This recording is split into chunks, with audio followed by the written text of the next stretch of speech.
Hello, hello, hello. Welcome. This is African King Academy. Uh we are back with it's a bit late, but it's been a week and a bit Royal Rumble review. Also discussing everything that's happened in the last week of wrestling and much more. I think a lot has happened since the Royal Rumble. There's a lot to discuss. But before we do all that, I'll allow my co-host to introduce himself. What's good? Yeah, it's been a minute, King. It's felt like an eternity with how much has happened since the Rumble. Obviously, a lot to delve into, dissect, and unpack today. But no, I mean, I think it's going to be a great show again, as usual. We're going to cook. But the road to WrestleMania, some would say unpredictable, some would say underwhelming, some would say unparalleled. But I guess all the cards are in Triple H's hand. We will see.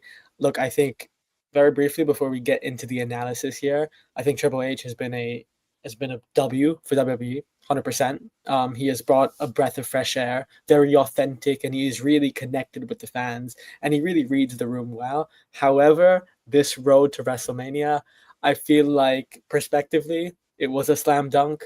It was a home run. And I unfortunately I have really big reservations and hesitations and doubts and suspicions on whether that will come to fruition.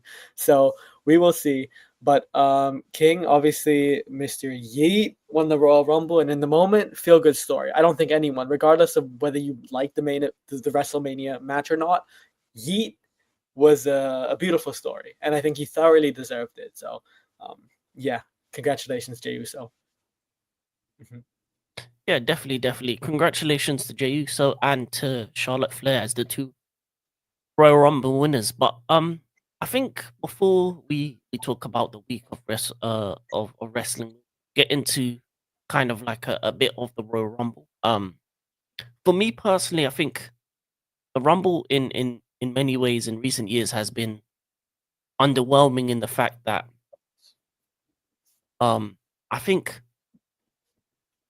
there needs to be like a new rule, like at least for five of the entries to be surprises, to be things that you don't expect. Because I feel like a lot of the time there's a lot of the people in both the men's and the women's rumble were kind of just predictable. And when you have a predictability to the rumble, it kind of gets boring. Um, we'll go through each kind of match. So we started off with the women's rumble. And I like the way it started off. It was very fast paced. They put they started early on with a lot of kind of wrestlers that can go, and it allowed for the flow of rumble to be really good.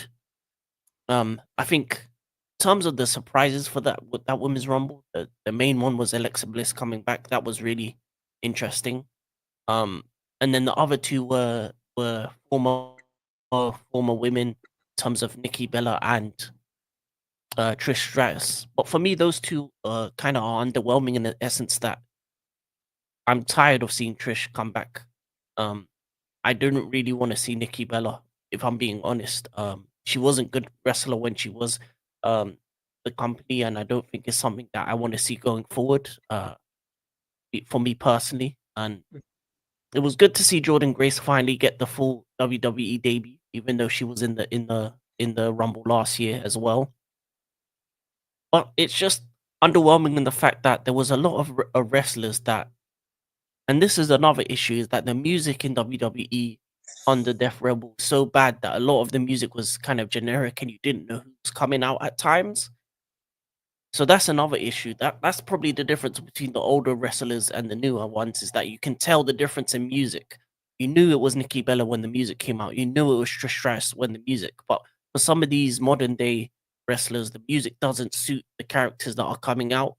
Mhm. Um, and for me, I think that's a big issue. And I feel like going forward, you need more surprises in the Rumble. You need pe- even if it's just a one-off. I think with the way wrestling's going and the partnerships that WWE continue to have, I think they need to kind of hone in on those partnerships and just bring in wrestlers for one-offs, whether it be from other companies such as AEW, such as Stardom, New Japan, TNA, whatever shows that you're working with, just bring people in for one-offs. They don't always need to be on the road to WrestleMania. Sometimes it's good just to see someone for that one night. Royal Rumble is meant to be that kind of one night that you kind of like, ooh, you like kind of get those goosebump moments. And I think the Women's Rumble, outside of Alexa Bliss, who had the biggest pop of the night, there wasn't so much goosebump moments. I would say this: I liked the stuff that Jordan Grace did within the Rumble, and I think she was probably the best thing. I mean, when she picked up Piper Nevin, that was impressive, but there was not much else to get really excited about that Rumble, and the winner was predictable and kind of very frustrating because not needed. I would have rather had a fresh winner rather than Charlotte Flair again. But Augustia, how did you feel about the initial Women's Rumble? Yeah, I agree with everything you said. I just want to add real quick on Def Rebel. You were 100% right. For those of you who watched Monday Night Raw last night, you would have heard CM Punk when Logan Paul came out, and CM Punk audibly said to Michael Cole and Pat McAfee, "Whose music is this?" Now, of course, that's a dig at Logan Paul, but also nobody could tell, nobody knew, and it didn't really personify the social media megastar, the maverick that Logan Paul is either. So this is not the exception. This is the rule across WWE, and I guess the only silver lining with the Royal Rumble when it comes to theme music was AJ Styles. It was nice to finally get his vintage theme song back, the one he debuted with in 2016, I think it was. So, yeah, Def Rebel. Unfortunately, you might be the nicest guys in the world. You might be tremendous people personally, but professionally, it ain't it. And theme music is so synonymous with WWE. You talk about Cena's theme music, Rock's theme music, Randy Orton's theme music, Stone Cold's glass shattering. This is synonymous not just within WWE, but it transcends the industry and it goes beyond. So if we don't have any iconic theme songs, unfortunately, again, it diminishes the value of the product. Which even like Roman Reigns, for example, some would say, hey, but the tribal chief, his theme song was iconic. And I agree with you, but if you actually look at the story behind it, allegedly and reportedly, uh, they had a theme song lined up for Roman Reigns, Vince McMahon, and Def Rebel, or whoever was responsible for it. But Roman Reigns himself was adamant that no, this was not the right one. He himself had to manipulate and craft that theme song. So even then, they haven't really had a hit. Something needs to be changed there. And in terms of something that needs to be changed heading into the Women's Rumble now, yeah, I agree. You saw at the end of the Royal Rumble at the press conference, Triple H said sometimes predictable is the best story. And in certain cases, yes. But when it comes to Charlotte Flair winning, I actually look, I said if AJ Lee doesn't appear, you can quote me, you can go watch the last show. If AJ Lee doesn't appear at the Women's Royal Rumble, Charlotte Flair will win. Happened. I think it does actually make sense just because she is one of, if not the greatest female wrestler of all time. Most of the best wrestlers of all time have a couple Royal Rumbles. Stone Cold, HBK, Cena, for example, so Cody Rhodes. So, again, it makes sense that Charlotte Flair won also because it's a return and the road to WrestleMania isn't really crafted or forecasted on the women's side. There are a bunch of matchups that could happen. The only one that seemed like a shoe-in even before Royal Rumble was Tiffany Stratton versus Charlotte Flair. And I think that is what's going to happen as well. You saw the way they interacted. Some are saying, of course, the trilogy between Rhea and Charlotte would be nice. But again, it's a bit redundant. And I think WWE, you want a newer product, you want a fresher product, you want something we haven't seen. And I think Tiffany versus Charlotte Flair would be that, the battle of the blondes, the battle of the, very animated characters, animated and fashionable. So yeah, Charlotte Flair winning, I think it, again, just because there was no standout winner or plan to WrestleMania, it makes sense to me. Now, when it comes to the Women Royal Rumble in general, I think last year they stole the show. I think last year, in terms of quality, the Women's Royal Rumble was far more entertaining and unpredictable. And I think for large parts, it was Alexa Bliss, the return of the entire Rumble, men and women combined. But yeah, you're right. I think it needed AJ Lee, and everyone was expecting AJ Lee to appear. So I'm not sure. I'm sure we'll get the news and the scoop sooner rather than later. But we need an AJ Lee to appear. Nikki Bella at 30 again.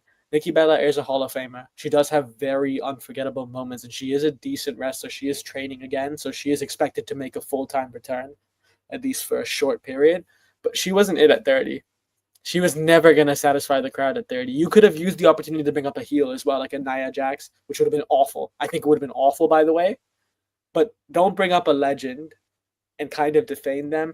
Trish Stratus, you mentioned, yeah, we've seen her a lot. I even forgot about it, which goes to tell you that hey, sometimes you can't use and abuse returns. So bottom line, King, when it comes to the Women's Royal Rumble, I thought it was compelling for sure.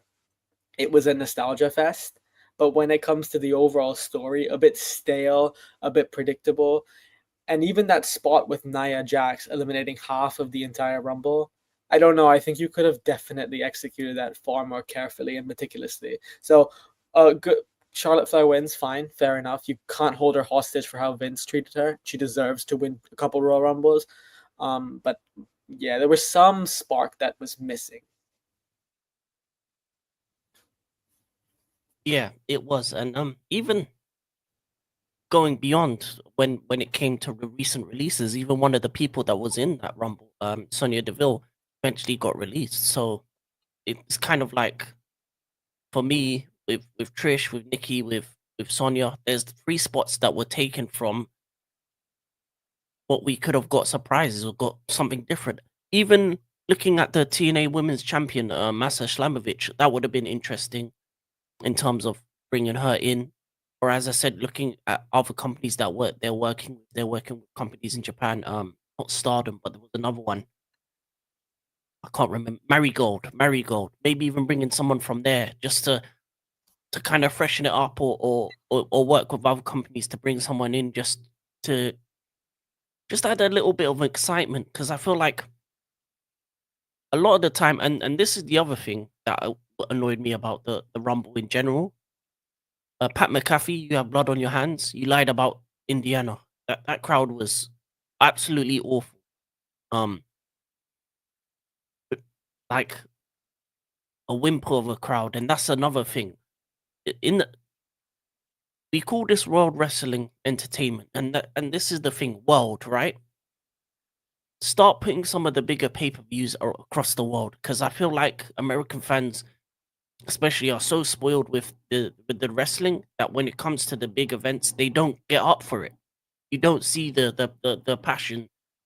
Like, we'll talk more about other matches, but for other matches, they were just absolutely silent. It was like a library in there at times, and that's another thing. If the fans aren't into the show as they need to be, it ruins the show. It it it turns it from maybe a 6 or 7 to like a 4 or 5, just based on the fact of the fans not being as very interactive. So Pat McAfee, you lied about your fans. That seat let you down. They weren't as loud as you said you were, and and I'll be honest, we need to start putting the big 4 pay-per-views in Europe.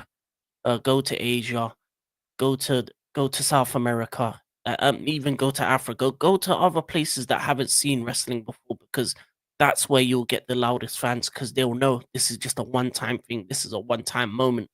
Whereas in America, and especially in these, if it's not Chicago or New York, yeah, the crowds are dead, and they've been dead for a while. Same with Canada outside of Toronto.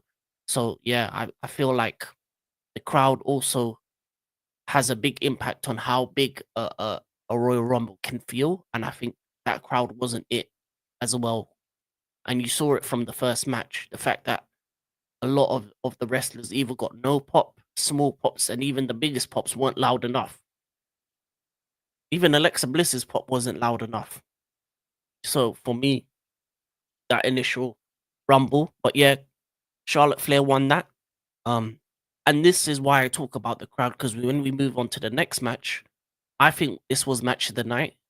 A 2 out of 3 falls tag team match between um DIY and Motor City Machine Guns, and the crowd was dead for it for the whole thing, not even a peep.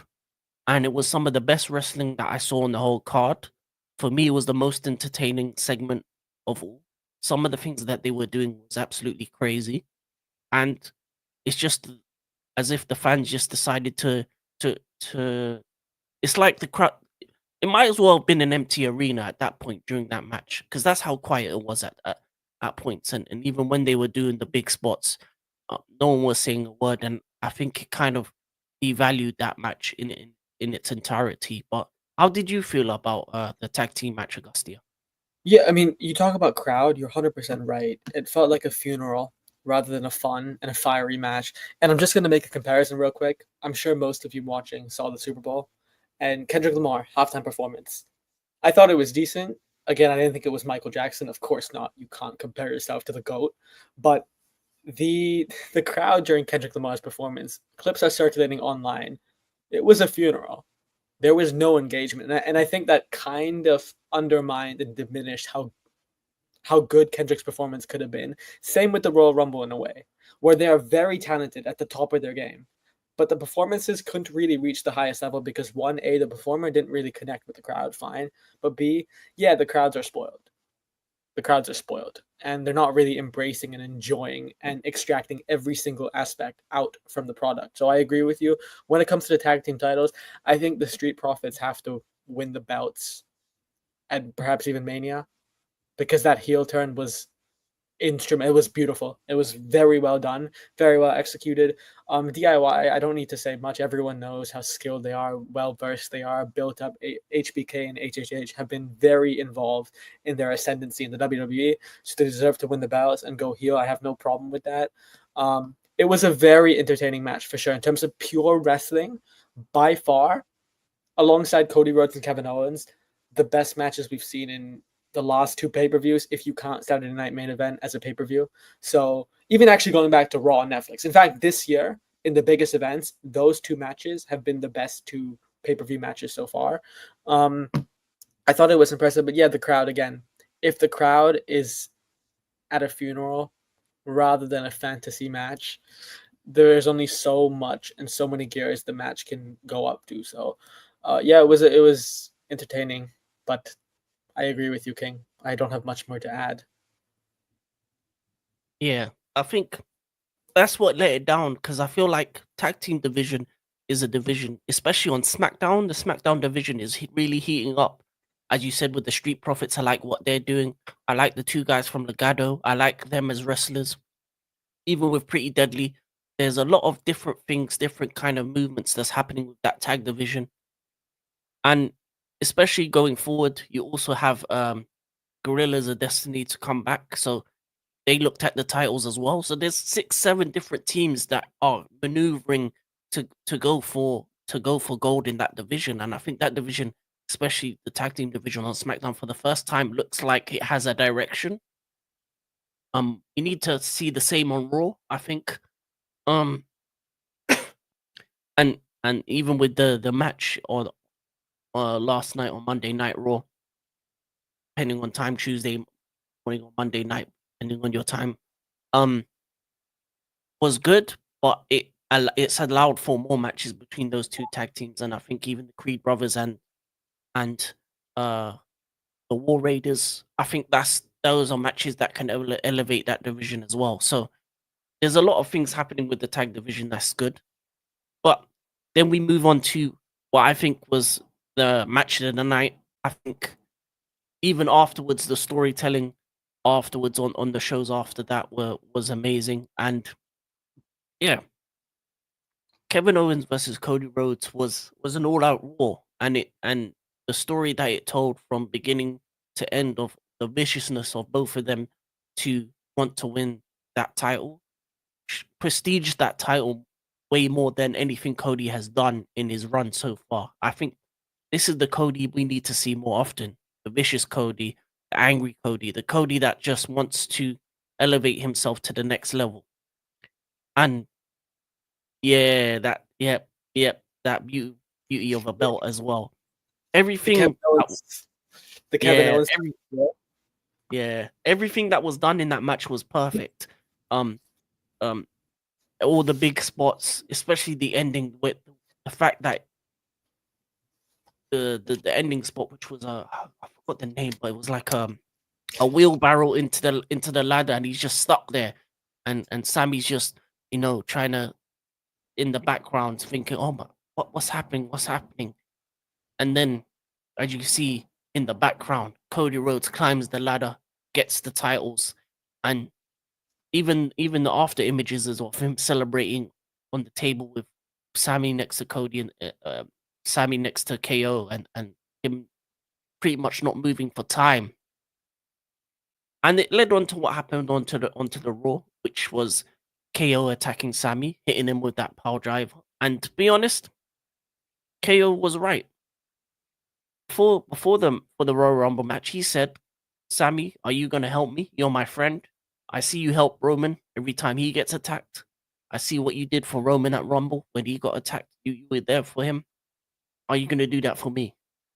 And he didn't. He watched as Cody destroyed him, put him in a position that no man should be in. Um, yeah, he was in downward dogs. Ayo. It was a bad position to be in at the end of that match. He, and he did nothing. Just watch. He just pretended to just. He stood by KO as he saw Cody take the one thing that KO wanted, and he didn't help his friend. He didn't stop Cody, and KO attacked him because of it. And I think that storyline going into WrestleMania is going to be a big one. I think that's going to be a big match between them two. And I think, as I said before, I think this is the best thing Cody has done so far in his reign, and it's created a new level of him. It's not the babyface Cody; it's the babyface, but with a tinge of heel that we needed. The slow descent into anger, to madness, into that kind. Even when you saw the promo with CM Punk, um, and him saying, "Oh, you're gonna stab me in the front," and things of that nature, and the way he looked at him, and the way his mannerisms going into that match and beyond is what we need. He needs to know that he has a target on his back. He has coming up in the elimination chamber 6 men that are gonna be gunning for his title. So he can't be the happy-go-lucky kiss babies Cody Rhodes. He ain't John Cena. He ain't that guy. He needs to move on his descent to American Nightmare. And he got betrayed by Kevin Owens. There's other people that can betray him in the future. Hint, hint.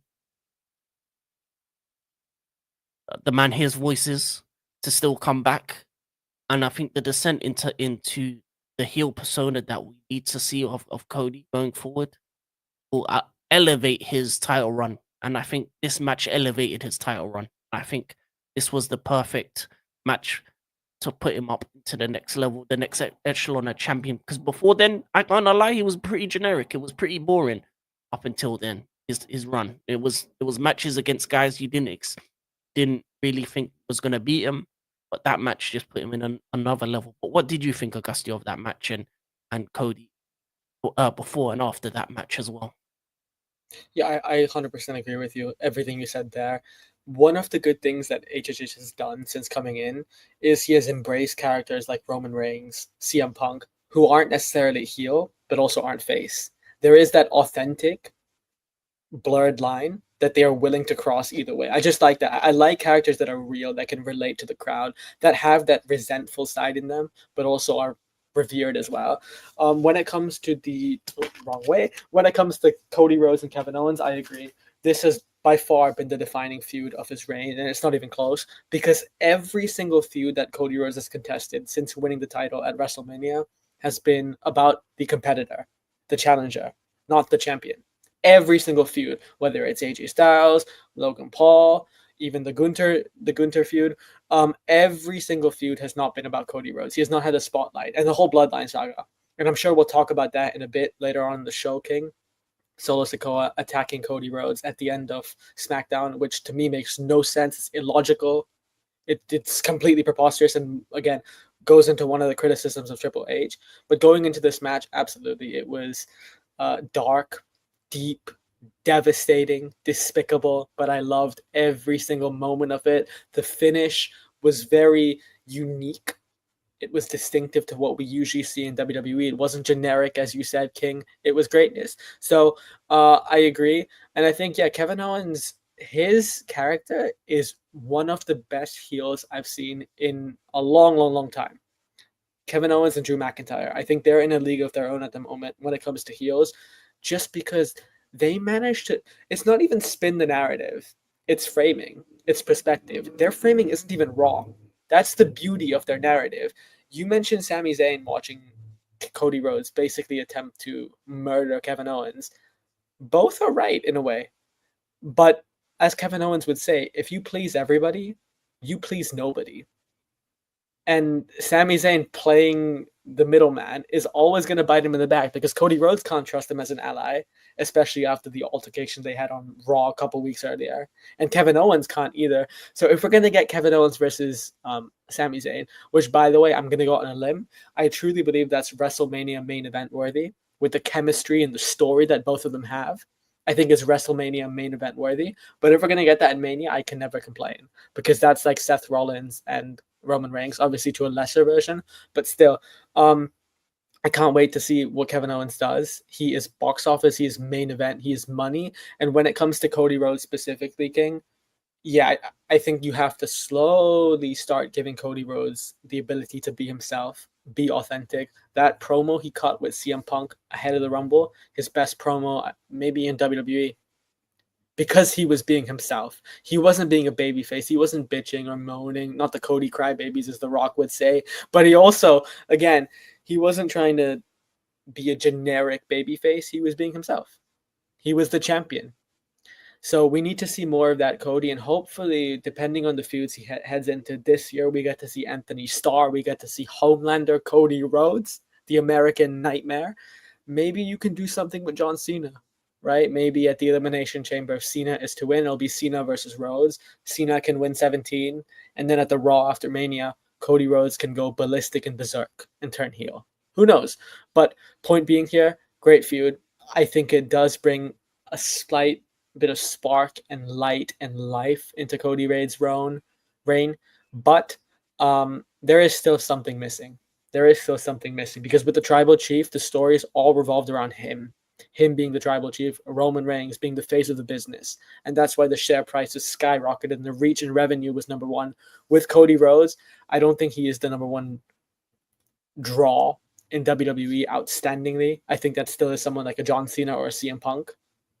So again, I think Cody Rhodes, there still needs to be a little bit of spark and excitement in his reign, which isn't there yet. But yeah, good match, best match of the feud for sure. And we look forward to seeing what happens at Elimination Chamber. Yeah, exactly. I think the speaking of the solo bit, and since we're on the kind of the WWE title picture, in terms of a short-term storyline for Elimination Chamber, maybe, or that SmackDown beforehand, because they like to make the shows before and after a pay-per-view feel like a pay-per-view. Cool. But if it leads to Cody going on to face someone else in Elimination, whoever that comes out Elimination Chamber having an interesting story with Cody, and for Solo, I think his story needs to be with Jacob Fatu and the dissension into creating the wilder version of the bloodline or whatever they call it, where Solo gets betrayed, he scurries back off to Roman, and we get a wilder version of Jacob's kind of bloodline, because there are guys to come through that still we haven't seen. And there's other guys that are out there that are bloodline members that aren't in wrestling yet. You know, your Zilla Fatus. Then you also got look at like Kaleo, the younger brother of the Gorillas of Destiny. You still got Tama Tongaloa to come back, and the Gorillas of Destiny are probably going to go for the tag titles as well. So I would like to see a wilder version of the bloodline or bloodline kind stable under Jacob Fatu, and I think that's what needs to happen. And in order for that to happen, I think he has to take out Solo, because I think him and Solo are probably both looking to do the same thing, to bring the title back to the bloodline, as he said in his promo. And Solo kind of cutting him in the line is probably something that probably will be discussed in the SmackDown going forward. We'll see what happens with that. But as you said again, that's another story that doesn't involve Cody. So for me, the only storylines for Cody going forward would be interesting is in terms of the Elimination Chamber so far. I think a storyline with Seth Rollins would be interesting. Something we haven't seen. Storyline with CM Punk would be interesting, just because the promo of saying, oh, he was chasing CM Punk, and now CM Punk's chasing him. That would be a very interesting storyline going forward. I don't need to see Cena versus Cody yet. I think Cena needs to be in a lesser role for this WrestleMania, if I'm being honest. And a title shot should come further down the line, maybe a SummerSlam or towards the end of the year, because he's got a whole year to kind of go for it. And I don't think WrestleMania is the spot we need to see him in. And we need to see if Randy Orton's going to come back anytime soon, and what that will entail. So I think there's storylines that Cody can get, but it's going to be interesting to see how they kind of position it. Because for me, speaking of the other title and the men's Royal Rumble, as we move on to that as the final match of the Royal Rumble of the Royal Rumble pay per view, the men's pay per view. This one was predictable for different reasons, but it was predictable in the sense of the people that were in the Rumble. Obviously, the only surprise was AJ Styles, his return with his current music, as you said before. But outside of that, a lot of it was same old, same old.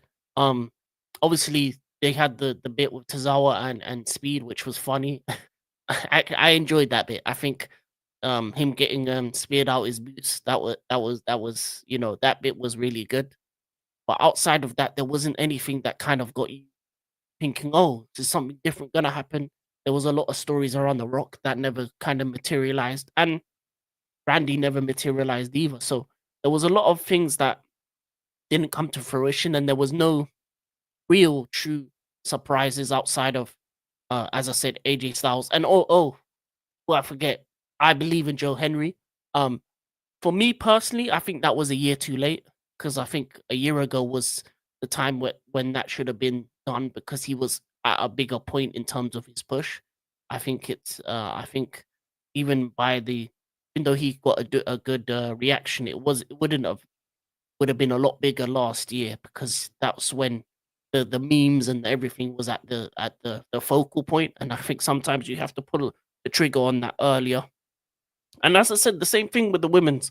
There needs to be more spots for just one-off appearances, um, for guys that are from other companies that are coming in just just for that one night only. Because a lot of the people that got put into the Rumble, some of them just I didn't really care for, really, truly, and the music wasn't good enough, and you could tell because a lot of the fans didn't really cheer for some of the people that came into the Rumble. And it was interesting that this was the first Rumble without a Kofi Kingston. Obviously, that led into storyline for them, but there wasn't really a moment. Even the Rumble moment with Logan Paul, it was impressive, but I mean, it's something I think we've seen before. It wasn't a wow factor, and I think, and also it seemed as though there was a couple mistakes in the Rumble. I think Strowman was meant to pick up someone. I think uh, obviously there was the tension between Drew and LA Knight, and what happened there. So I think there was a couple stumbles, a couple mistakes. Even the Penta situation. Uh, but we saw it, WWE. We saw that he was he was out from the start. Yeah, both feet. You quick camera cuts can't stop us seeing that. So I think Stevie Wonder would have seen that he's out as yeah, well. exactly, So exactly. But impressive debut from him in terms of the Rumble. But yeah, that one mistake was a bit blatant. But outside of that, I think it was a very entertaining Rumble in terms of some of the superstars, the new guys that they had in. And yeah, it'll be interesting going forward. I enjoyed Jacob Fatu. I enjoyed Penta. I enjoyed the newer names that have come to the brand, but there wasn't any surprises. And the ending for me, in terms of overall, was well, wow. I didn't expect it, but the last couple people, I didn't like the way that they got out. Me personally, um, like Logan Paul taking couple people out, and even though I know the brawl afterwards when they got knocked out with CM Punk and Seth Rollins, and Seth Rollins hitting the double stomp onto Roman. I understood that because they're trying to take Roman out for a long time, so because he's not doing the elimination chamber. So it'll be interesting to see what his storyline is going forward with that. But underwhelming in a sense of the storylines going forward. Because I'll be honest, I don't really want to see Punk versus Rollins versus Roman. I don't. No, I don't really want to see that. Preach, preach. But we're in the Yeah, minority, just to let you know. yeah. I just want to see Punk versus. For me, Punk should be the one that wins Elimination Chamber, not Cena. If I'm being honest, Cena go after a mid card title. You know, go after the IC title. That's a title you haven't won in your career. Go after that because then that makes sense. That adds to your legacy. You become a Grand Slam champion, and then you elevate a title in that match, and you elevate it afterwards. You can have the John Cena IC run where you take that title when you face young guy, you face new guys. Maybe a Obafemi comes up from NXT. Uh, uh, who else? Uh, Ego, Ethan Page comes from NXT. You face him for the IC title. You go to NXT, go Raw, SmackDown, go all over the place with that title. Go to different promotions with that title. So do something different rather than him being in the main event because I don't really want to see it. And I'd rather, yeah, Rollins versus Roman at WrestleMania. Yeah, I want to see that. That can start night two. Have that be the start of night two. Rollins versus Reigns because they've been having this on and off feud for time, and I think they need it to culminate in one last match and maybe hug it out afterwards. Because let's be honest, they came back and become the Shield and act like we didn't remember that period of time. And in the end of the day, they're brothers. Brothers fight, but I'd rather see them fight and then get over it and then move on with their careers because I think it's what the people want. I think sometimes you need that final fight, and I think them two having that fight, just them two at WrestleMania, would be a much more interesting story going forward. And then with the likes of Drew and other guys, you can put them elsewhere in the card. Even in, as I said, IC title, US title, you have plenty of titles that people can go after as well, and just even have other types of matches that can lead to number one contendership and stuff of that ilk, tag team titles. But yeah, it'll be interesting to see what happens, who wins Elimination Chamber as well, and if people enter the chamber that aren't a part of it, to start feuds. That normally happens as well. But yeah, I think I'm happy for Jay Uso winning it. I think he deserves it. I think Yi and him has been kind of the most overact in wrestling for a long time. But at the same time, yeah, it was an underwhelming men's Royal Rumble in everything up till that point and the way a lot of people went out. But what do you think, Augustia? How did you feel about the men's Rumble? Yeah, I completely agree with you. Everything you said, 100%, which is a shame because, like I said, I've said this in every show that we've done, King. Every single time that two panelists agree, it doesn't make for good content. I'm just going to double down on everything you said here. Jey Uso winning the Rumble. There are two ways to look at it. I sent you a lot of videos, King, during the Royal Rumble when I was reacting in Raw in real time. I was a bit under the influence as well, so that's what made the reaction a little bit more compelling. When I first reacted to Jey Uso winning the Royal Rumble, it was shock. It was stunned because I don't think many, if any, people forecasted Jey Uso winning the Royal Rumble. So in Triple H's defense, a surprise, the biggest surprise, perhaps the biggest in Royal Rumble history when you think about the names that were involved in this Royal Rumble and the storylines heading into it. B, did he deserve to win it? Over the last year, with the work that he's put in and the connection, his ability to read the room, and how he's electrified in extraordinary crowds, far better than anybody else. This is like Daniel Bryan and his Yes movement, perhaps on steroids. It's even bigger than that, and you can make the case now. So, in the moment, 100% he deserves to win it. However, when you factor in WrestleMania and the road to WrestleMania in Las Vegas, the show of all shows, the entertainment capital of the world, Las Vegas, with all due respect to Jey Uso, as much as I think that he has been a delight in opening up every Raw and the interactions with the crowd and with the commentators like Pat McAfee or Michael Cole, it's entertaining for sure, and it is iconic. And these are things that you take for many years, as in many generations growing up. This is what you'll remember: the happiness and the ecstasy that Jey Uso brings. I'm not sure that, again, with the likes of Roman Reigns, Seth Rollins, CM Punk. Sorry, I'm going to have to put these both titles down. I don't know how Randy Orton did it. If you remember, King, I don't know how Randy Orton did it a decade ago. I'm struggling to hold both of these titles. So I Yeah, don't and have those Randy. ones are like proper heavy as well. So yeah, beats It's me. okay. Randy, you don't have this. I have this. So take that. But no, going back to the point here. I don't know which the likes of John Cena, Cody Rhodes, Gunther, Roman Reigns, Seth Rollins, Drew McIntyre. There are only a couple of main event spots. I'm not sure that this Mania was the right Mania for Jey Uso to main event. However, when you talk about momentum, I don't think there will ever be a time in history where Jey Uso is this over. So you want to capitalize and exploit on that. I'm not making a claim here. I'm not making a point here. I'm just giving you the pros and cons. I get where Triple H is coming from, but I think that also has a downside. So with Jey Uso winning, surprise value, absolutely. I think everyone, when Cena was the final two, I had Cena finishing second in the Rumble.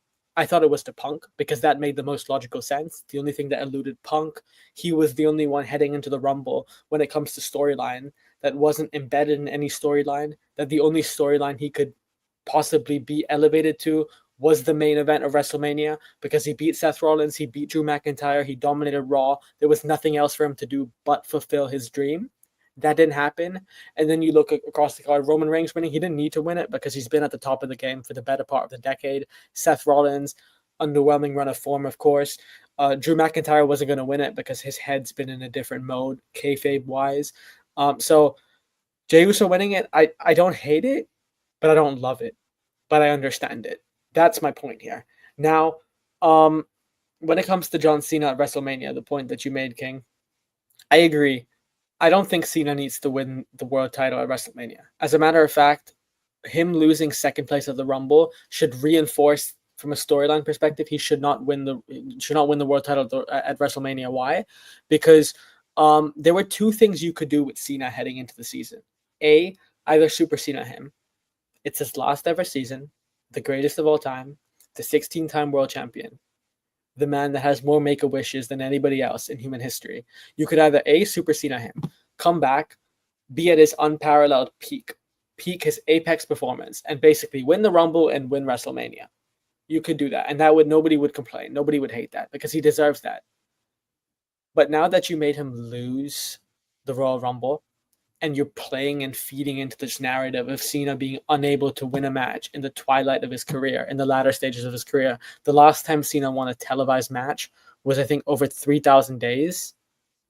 You need to slowly feed into this story. So I feel like him finishing second at the Elimination Chamber to Punk, for example, would make a lot of sense. And then him finishing second, and then him just agonizing defeats, coming so close. But then across the season, like a SummerSlam, for example, as you said, King, he can finally get that illustrious, that elusive 17th record-breaking world title. And then in his last ever match, he can win the IC title and complete the career Grand Slam. That's what you can do with Cena. So, yeah, I don't know. And also the fact that Cena has no build-up heading into the Elimination Chamber. I don't think he should win if he has no build-up. It just feels a bit incomplete. So A on Jey Uso, again, I don't hate it. I don't hate it. I don't love it. I just think it's good. He deserves it. B with Cena. Be careful what you do with Cena. And C in terms of the Royal Rumble. What did I make of the Royal Rumble? Yeah, I think to be very quick here, King. The first 15 spots. I texted this to you while I was watching the Royal Rumble. A bit underwhelming. I understand Triple H wants to push every single piece of talent, but the whole purpose and the allure of the Royal Rumble is the unpredictability. That since Triple H has taken over, there's actually been very little unpredictability with the Royal Rumble. Logan Paul coming out at 30. With all due respect to Logan Paul, he's not the guy to come out at 30. You should get someone like a Jeff Hardy, even. At the worst case scenario, someone like a Jeff Hardy in TNA. Or a big surprise. So or the final boss. So yeah, I think with Triple H, you need to really capitalize on what the Royal Rumble is. It's surprise. It's superstars. It's moments and the path to WrestleMania. I think that kind of the big moment was, I get it. We had the showdown between Cena, Punk, Reigns, and Rollins, which was great. But that wasn't it because that we knew was already going to happen before the Royal Rumble. We needed something the fans couldn't predict. And that's what creates moments like the Speed moment, for example, where some said Speed would enter the Rumble. But one of the reasons it also got the most views in WWE history among WWE clips is unpredictability, surprise factor. Nobody thought Speed and Braun Breaker would interact before the Royal Rumble. But that happened because Speed is a mega star and it was a mega moment.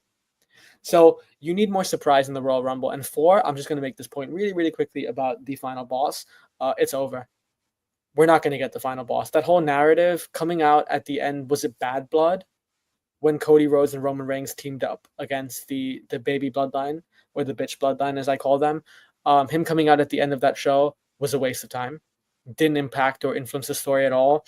Then the Raw on Netflix, him cozying up with Cody Rhodes and Roman Reigns. Yeah, that whole final boss storyline, I don't know what happened, but that's over. That's nothing is going to happen with that. So that's a really big miss on the TKO era of WWE.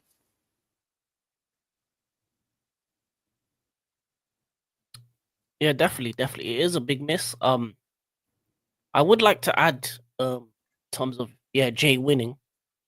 Yeah, I don't. The problem with him winning, and this is the big issue, is he.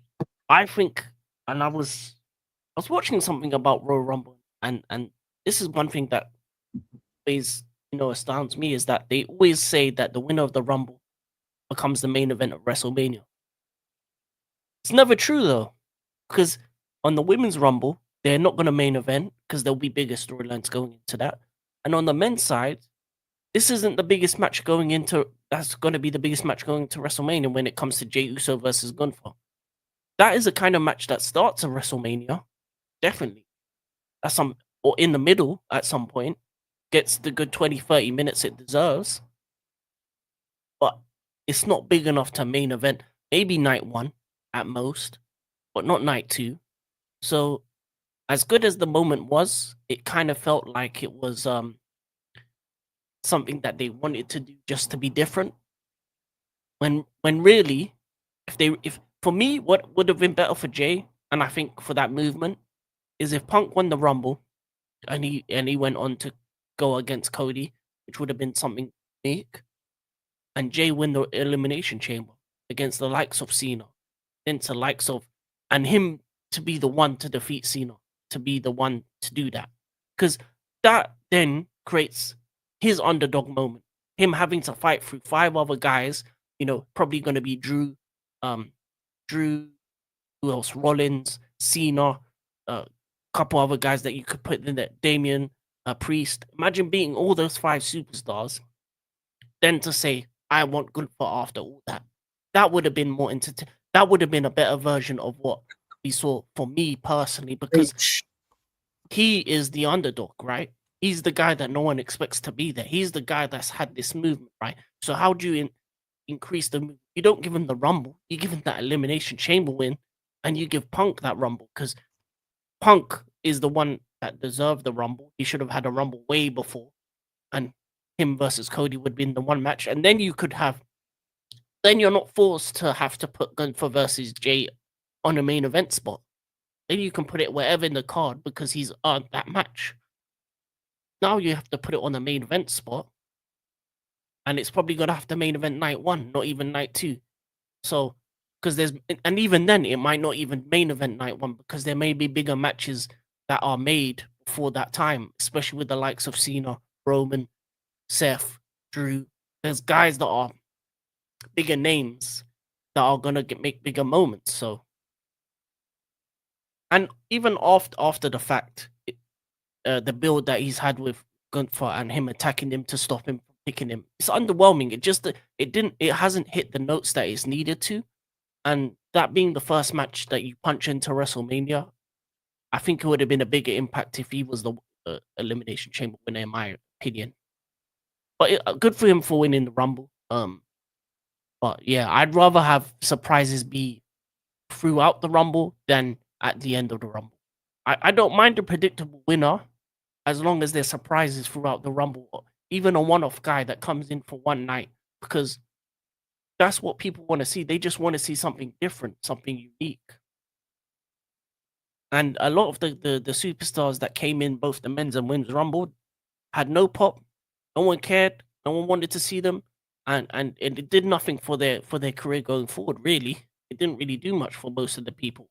And even if they did a couple of good moves, that crowd wasn't the crowd to get people over, because that crowd was dead. So if you're gonna get people over, put it in a good place. Put it in France. Put it in Germany. Put it in England. Put it in Mexico. Puerto Rico. Put the Rumble in a place where people can get people over. Because that's how Jay got over. Jay got over because of the interview and because of France. Just because of those two things. Since the France did the eating like that with the everyone else has tried to copy, they haven't been able to do the same. That's how you get something over. The right interview with Cody when they won the tag titles, yeet, and that pay-per-view in France. If those two things don't happen, he doesn't get as big as he is.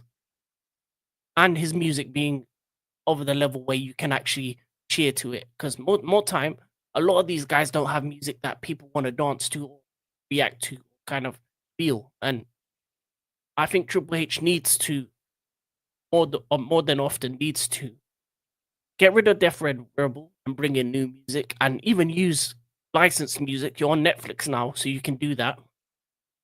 Secondly, he needs to upgrade the tag team divisions. He's doing well with SmackDown, but Raw needs that too. Add a couple more tag teams in there. And thirdly, with the releases as well, there's space now for some NXT talents to get calls up, and I think some of them needs to be called up.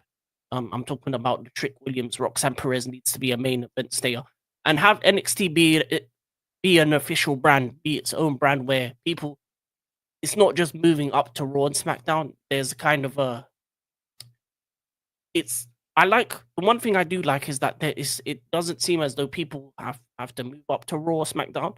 I think they just kind of organically have feuds with Raw and SmackDown. The Bailey Roxanne Perez feud, Lash Legend and the tag team titles kind of feuds. Stuff like that is how you get people over, and I think that's the best way to do it as well.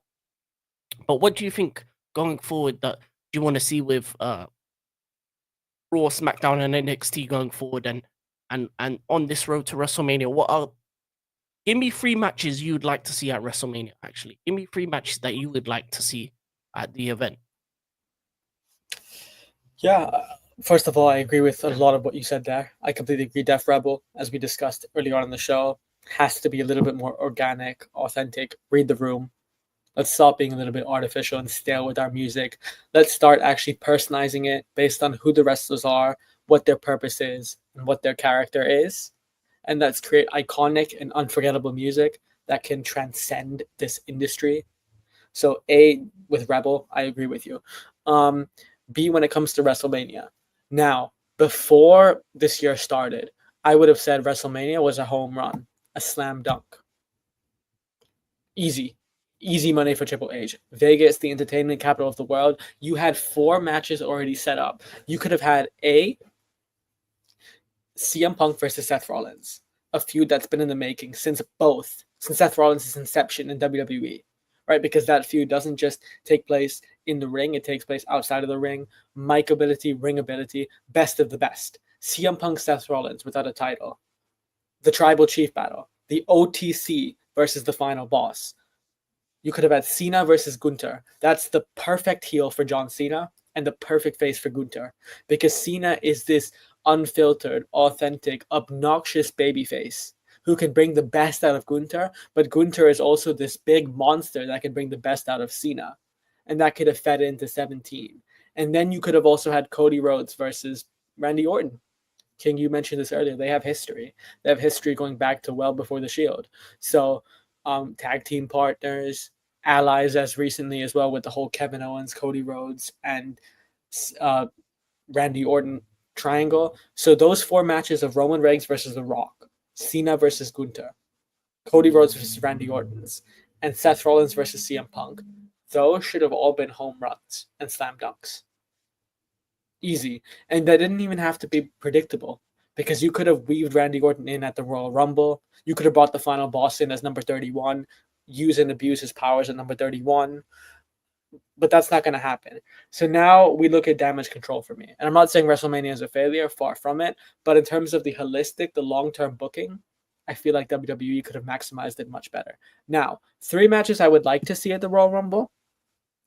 The one that I really want to see is Roman Reigns versus Seth Rollins. That doesn't need a title. Now, with a title, obviously, its significance and impact is escalated completely.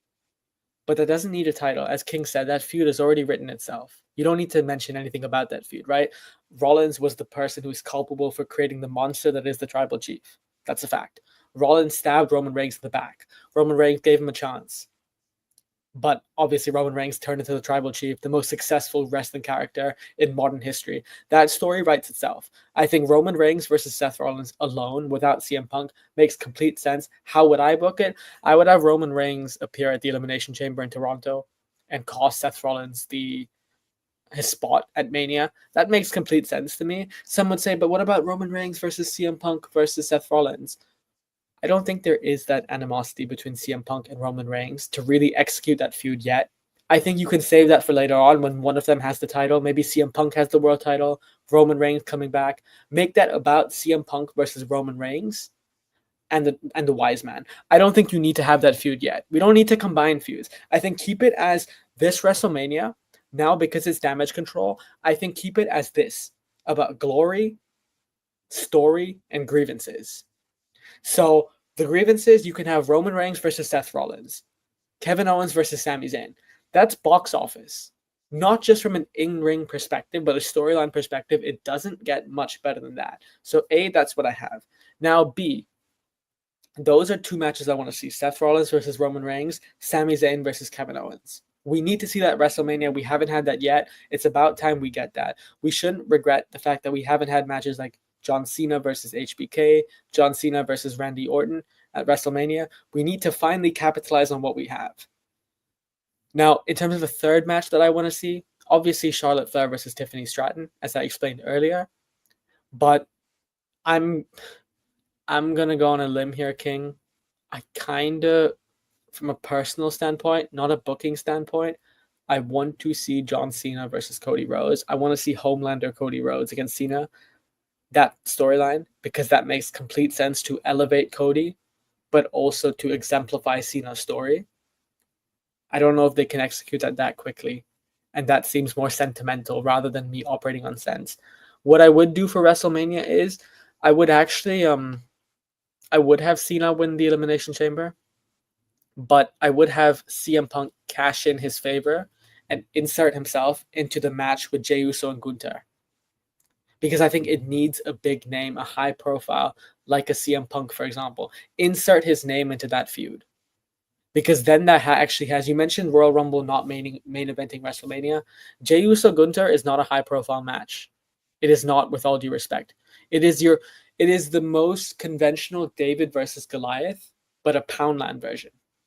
There's no real unpredictability. We all know if it's Jey Uso versus Gunther, Jey Uso is going to win that title. He's going to win that title. 100%, 110%. There's no surprise there. And it wouldn't make sense for him not to. If you insert someone like a CM Punk, for example, and then main event WrestleMania night 1, that could work. So my 3 matches I want to see, King. A, Roman Reigns versus Seth Rollins. The story writes itself. B, Sami Zayn versus Kevin Owens. The exact same reason. And C, CM Punk, Jey Uso, and Gunther, or John Cena, Jey Uso, and Gunther. I want that Jey Uso Gunther match to be a triple threat. That's what I want.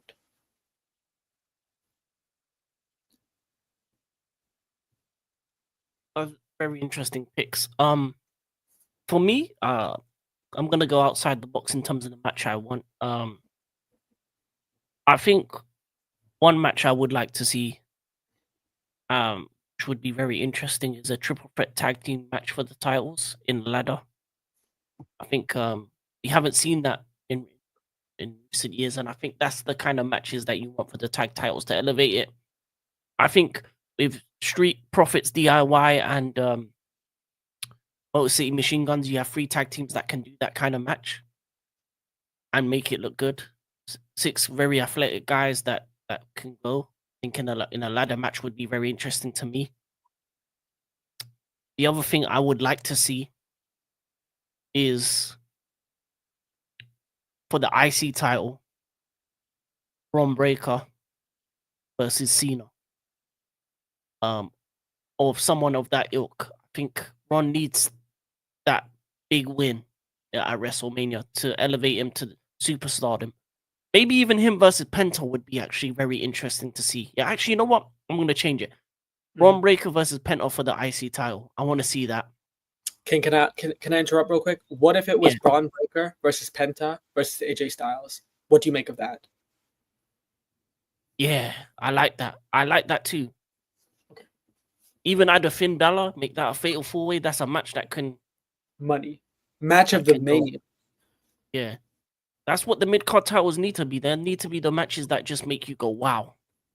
And finally, for the mid card women's title, I would like to see Becky Lynch versus Lyra Valkyria. I would like Becky to come back and face her protege for that title.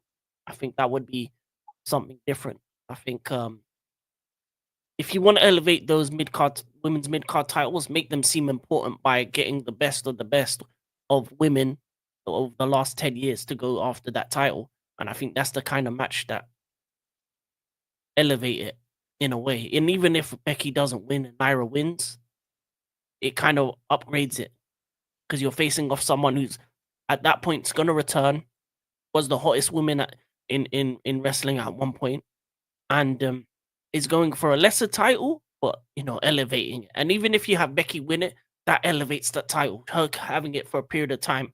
And I think that's what these mid-card women's title needs. They need to put on matches that elevate those mid-card titles to make them more important, because that's what they failed with the tag team titles, is that they've never put them of importance. So the mid-card titles need to have, both women's mid-card titles need to have good matches in WrestleMania. So Lyra Valkyria versus Becky Lynch would be one. And for Chelsea Green, I would like to see her to go up someone like an Io Sky, or even a Dakota Kai, or someone of that ilk. Because I just think both titles just need bigger matches going forward. And putting those titles on WrestleMania, even if they're like a middle of the show match, give them 15 minutes just to just show out and show out and do their thing. I think that's what I want to see. I want to see all the titles elevated under this new era, because there was too many times in the past, in the Vince era, where titles were just put to the wayside. They were brought, but they weren't given the right tools to succeed. Remember the 24/7 title waste. I remember ECW title, when there was ECW, not given the right credence to succeed. So you brought out these mid-card women's titles. Let them show you what they can. Let them get the time and opportunity to show you what they can do on the big events. That's what I want to see. I want to see these women ball out and get the best of the women. I want all 4 women's titles to be on WrestleMania night 1 and 2, and I want them to strive to get match of the night. That's what I want to see. I want the women's division to be elevated, because if you look at NXT, if you look at Raw, you look at SmackDown, this is some of the greatest women we've had in recent memory in terms of division. Even NXT on its own is a great women's division, and I think that needs to come across in the product as well, and it hasn't done that yet. So Triple H, you got a way to go to elevate the women's division to a new level, to a new stratosphere, because it's big, but it can be way bigger, and I want to see that for the ladies. So that's for me in terms of what I want to see in the final third match: Lyra Valkyria versus Becky Lynch for that IC title. But is there anything else you would like to talk about, Augustia, before we go, in terms of Road to WrestleMania Rumble? Anything else you'd like to add? No, I agree with you. I 100% agree with you. I think the TLC tag team match makes sense. Obviously, we saw one last year when R-Truth and Miz won the tag team titles, which was a feel-good story, a feel-good factor for sure. But this time, we can actually personify and get the best out of the tag team division with the tag team talent that's there. Street Profits, MCMG, and DIY. That would be in terms of pure wrestling, like the Rumble, a match that could steal the show. When it comes to the women's division, I'm going to go on a limb here. I'm going to say purely in terms of wrestling. Take the storyline out of it. Focus on the matches at each pay-per-view. I think the women last year outperformed the men, because the Royal Rumble at the women's was far more unpredictable and entertaining. Elimination Chamber, when Becky Lynch won, was far more entertaining as well. It was less brute strength. It was very diverse. The aesthetic was again far more appealing. You had acrobatics. You had everything from brute force to um, top rope, maestro, and mastery. So I think put the spotlight on them more. I agree. When it comes to the women's card, because I didn't really talk about that, I agree with you. Mentor versus protege. I think it makes sense. Valkyrie versus Becky Lynch. That match writes itself. Charlotte Flair versus Tiffany Stratton. That match writes itself.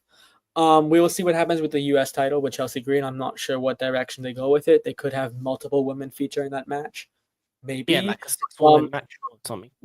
exactly. We'll see what happens with Liv Morgan and Alexa Bliss. Maybe you put both of them in a match together as well. That would be box office. And then you have Rhea Ripley. I don't think Charlotte Flair will pick Rhea Ripley. I don't think WWE will go down that redundant road, especially because we have so many matches we've already seen at this Mania. Yeah, Um, I thought originally, and I texted this to you last night, King, before Raw. I thought it was going to be Rhea Ripley versus Io Sky. I said this before the Rumble, and then when Rhea Ripley was responsible for costing Io Sky in her match against Liv Morgan for the Elimination Chamber qualification, I thought that was a shoe-in. But then to see Rhea Ripley face Io Sky at the Raw after Elimination Chamber, that throws a spanner in the works. I haven't got a clue who Rhea Ripley's going to face. Some say Bianca Belair. I know, King, you mentioned Bianca Belair could be an option as well. You I think predicted that her, could be a win. but 'Cause I think, King, that cloud above Belair with Jade Cargill and Naomi, that storyline is still in place. So for Bianca Belair to suddenly abandon that storyline and go into the Rhea Ripley match, I'm not sure that would make sense. And I also don't think them interfering and costing her would be the best thing to do for Bianca Belair and Jade Cargill. So I think they're not going to have a title match this time around. Um, we'll see. I think the women's division, the matches have been very entertaining. Even last night, for example, we had the tag team match between Liv Morgan and Raquel versus uh, I completely forgot. Oh my god, Damage Control, Io Sky, and the Damage Control. That was maybe match of the show, yeah, right? yeah, definitely, definitely. And I think that needs to be going forward as well. And I Exactly. agree So with you that it's going to be difficult to see, but I think in the elimination chamber you may see the return of Jade Cargill, and she's going to attack someone. So is she going to attack Bianca or Naomi? And then we're going to see who attacked her. So yeah, that could be I think it'll be Cargill and Reigns who return at the Elimination Chamber. yeah. I think so. I think so. And, and I I'm not really sure hope. about Reigns because I think he might want a night off. You know him. He's the kind of guy that just will come out when he comes out. But Jade Cargill definitely has a return booked soon, and it'll be interesting to see who she attacks or goes after because they still haven't told us who attacked her, and I think she's probably the only one that knows. And if she comes into that elimination chamber and beelines for Bianca or for Naomi, then we'll know. Then that's a match on. That's the WrestleMania match, basically, right there. Because yeah, that person attacked you, you got them back. Mhm. WrestleMania, you put that. That's a middle of the road WrestleMania match that you can, and that's what the women's division needs. Is it needs more storylines going into WrestleMania as well. So I do agree with that. It'll be interesting to see who wins both the elimination chambers because yeah, it's looking like it's Tiffy versus Charlotte, and then we'll see the other titles. Who's gonna face Cody and who's gonna face Rhea? We'll Can I see what just they do. Can I say something real quick, King? I Yeah. 100% agree. One more point, Logan Paul. Keep an Mm. eye out for Logan Paul because WWE and Triple H consider him box office. He is. And again, whether you like him or not, hate him or love him, you can't ignore him. He is a remarkable in-ring talent. He is. You just, for those who watch Monday Night Raw, his match against Rey Mysterio, he debuted his new finishing move. I think they called it the Polarizer. Uh, that takes a lot of skill to execute. So keep an eye out for Logan Paul because he will have a role to play in this. King, you mentioned how Cena doesn't need to have a high profile match. Cena could be up against Logan Paul, depending on what happens at the Chamber. AJ Styles was eliminated by who? Logan Paul at WrestleMania. So keep an eye out for Logan Paul because Logan Paul will definitely have a high profile match at Mania. Uh, we don't know how high it will be, but I think it could be against someone like a Cena and AJ Styles. So just keep an Yeah, eye out.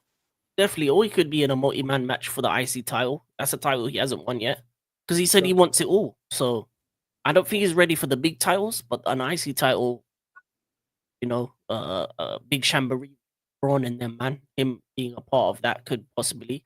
He I might think want his US title back. Who I knows? think Logan Paul could be a good pick for Money in the Bank. Yeah, definitely. I think definitely he'll be a Money in the Bank contender. Definitely, he'll be one of the few names that you could say, yeah, it would make sense for him to have it. Um, if he successfully cashes in or not, that's a different story. To be honest, he can get the world title. I think the world title is a title that he can definitely cash in on. So it'll be interesting to see what they do with him going forward and what he is doing at WrestleMania. Yeah, because he's a very polarizing character, and him and Dom are probably the two biggest heels in terms of they get booed like that to the point where they can't talk. So it'll be interesting to see what they do with them because people want to see them get beat up. So they're not likable people at this moment of time.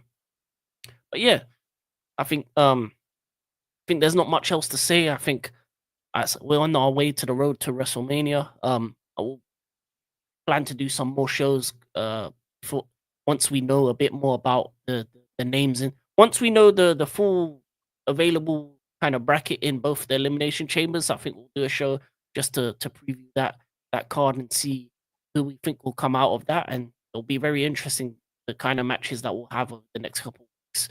Solo story has to continue. The New Day last night attacked Ray right at the end of the show. And I was kind of annoyed by that as well because for me, you're on Netflix. You don't need to stop the show at that point. You could have shown us that. I understand you want people to go on Twitter or other platforms to see what happened next, but yeah, you didn't need to stop so abruptly. Could have just put that on net. You could have showed that on Netflix. There's no time constraints on Raw, so I don't get it why it kind of ended so abruptly like that. I think that's something that needs to change. Like, I think things happen after the show. We should be able to see it on Netflix, my opinion. But maybe they have metrics that say, oh, okay, if we do it this way, then it gets more people excited of the other platforms. But it is what it is. But yeah, great Rumble. Did it live up to the mark of greatest ever? Nope. Probably not. But No. one interesting winner, one not so interesting winner, and overall a good show. Could have been better, and we're kind of stumbling on our way to WrestleMania at the moment, and I'm just waiting for the point where they get in the car, put the extra gas on, because it doesn't feel like the road to WrestleMania yet. It just feels like we're on like a broken road, like a hobbled up road. Cars move real slow right now, so we'll see goes on in the future. But who knows? Triple H era is very unique in the sense that with Vince, you could kind of tell what way he was gonna go, what he was gonna try and do. But with Triple H, he's just throwing spanners in the work, and a lot of the dirt sheets are wrong. So see what happens next. But it's been AF Academy. Wait, can I just say one thing real quick, King? Yep, no problem. Triple H, for those watching football, is like Pep Guardiola. Maybe it's the bald effect. Sometimes you overthink yourself into Yeah, situations. And I think that's what's happened here. But secondly, speaking of the Royal Rumble, we may be on the road to WrestleMania, but King and I are also on the road to Rumble. We'll be on Rumble, the social media app, Rumble, very soon, maybe in a few minutes, King. We'll be talking yeah, about politics. So for those of you who are interested, King and I are just going to discuss the world of politics and what's happening in the world. You can search up, if you're on Rumble, Authentic World Analysis. I'll repeat, Authentic World Analysis. We discuss everything, so feel free to join us there, and it's going to be another spectacular show. So better than the Royal Rumble, we can tell you. Our road to Rumble will be much more entertaining and interactive. exactly. But yeah, as I was saying, thank you for the plug. But yeah, this has been the show on the road to Royal to WrestleMania, not Royal Rumble. I got tongue twisted. I confused you. On the road to WrestleMania Royal Rumble review. This has been African King Academy. Thank you for joining us. If you're watching, like, subscribe, comment, put out some of the matches that you want to see at WrestleMania going, and what you want to see in this new era. And how are you liking Raw Netflix? Pros, cons, things that you like, you dislike, and that and so forth. And it's been another episode. I'm gonna make sure that I put out more content on this channel, inshallah. And we're out. Peace. Preach.